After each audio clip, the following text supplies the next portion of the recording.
कास अकरम साहब इस वक्त जो है वो मेरे साथ मौजूद हैं, मरकजी रहनुमा हैं पाकिस्तान तहरीक इंसाफ के। शेख साहब बहुत शुक्रिया आपके वक्त का। शेख साहब सबसे पहले तो मैं मुज़ाकरात के हवाले से जो अब सारी बहस और तजावीज़ जो है वो आ रही हैं, आपने पहले भी एक मरतबा हमारे प्रोग्राम में इस हवाले से बात की थी और सिचुएशन क्लियर की थी। पार्टी अब इन तजावीज़ को, इस चीज़ के इम्कान को कि मुज़ाकरात का अमल किस तरह से शुरू हो सकता है, किस तरह से देखती है? सर मैं आपको बड़ा वाज़ेह बता देता हूँ, इस पे बड़ी क्लैरिटी है और वही सिचुएशन है। Nothing has change as far as party is concern.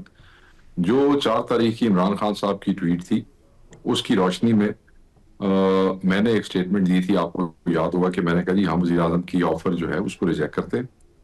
उसके बाद रीमा खान साहबा की एक वो स्टेटमेंट आ गई कि मुज़ाकरात जो करेगा वो हमारे में से नहीं होगा। वो सब का तनाजुर और रेफरेंस एक ही था, और वो रेफरेंस क्या था? इमरान खान साहब की इंस्ट्रक्शंस जो कि उनके ट्विटर अकाउंट के ऊपर मौजूद है। फॉर्म 47 की गवर्नमेंट के साथ, एस्टैब्लिशमेंट के साथ मेरी पार्टी बिल्कुल एंगेज नहीं करे। गल मुक गई।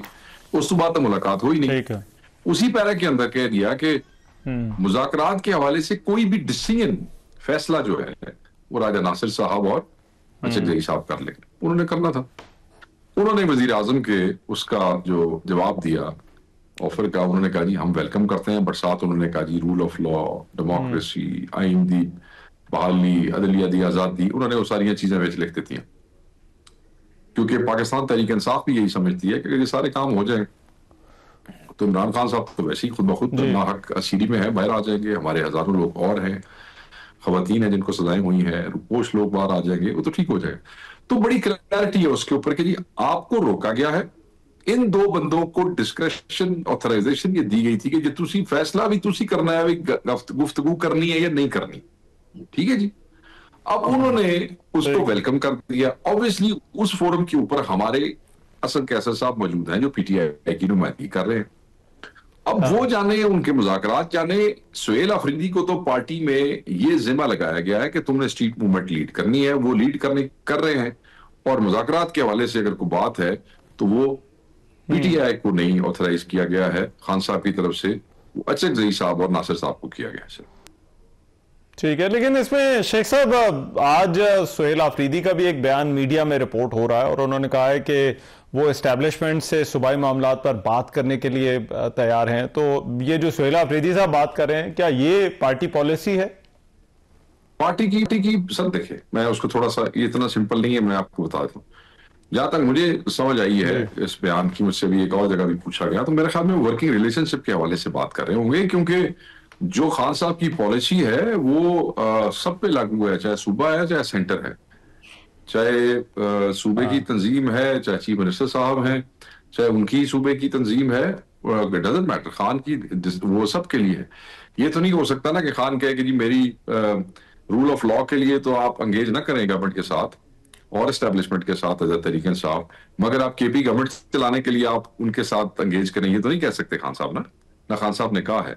तो मैं ये समझता हूं कि चीफ मिनिस्टर साहब ने ये कहा होगा कि वर्किंग रिलेशनशिप के हवाले से, तो वर्किंग रिलेशनशिप तो रखनी पड़ेगी ना सर। आपने अपना हक भी लेना है।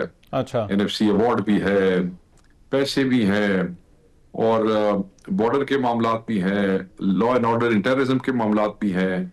तो इस सब पे तो वो जरूरी है। शायद वो ये कह रहे हो क्योंकि पार्टी पॉलिसी नहीं है ये।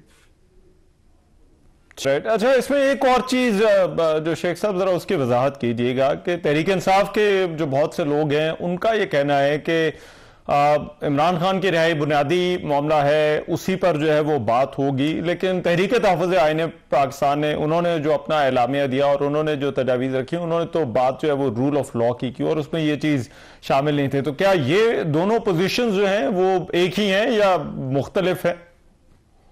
सर साड़ी पाकिस्तान तहरीक इंसाफ की प्रायोरिटी तो ही है ना खान साहब की रिहाई, सिंपल एज दैट। तहरीक तहफ़्फ़ुज़ यानी पाकिस्तान थोड़ा आगे जाती है, वो कहती है कि हम रूल ऑफ लॉ की बात करेंगे तो इमरान खान साहब खुद रिहा हो जाएंगे। तो टेक्निकली दोनों फिर एक ही बात कर रहे हैं।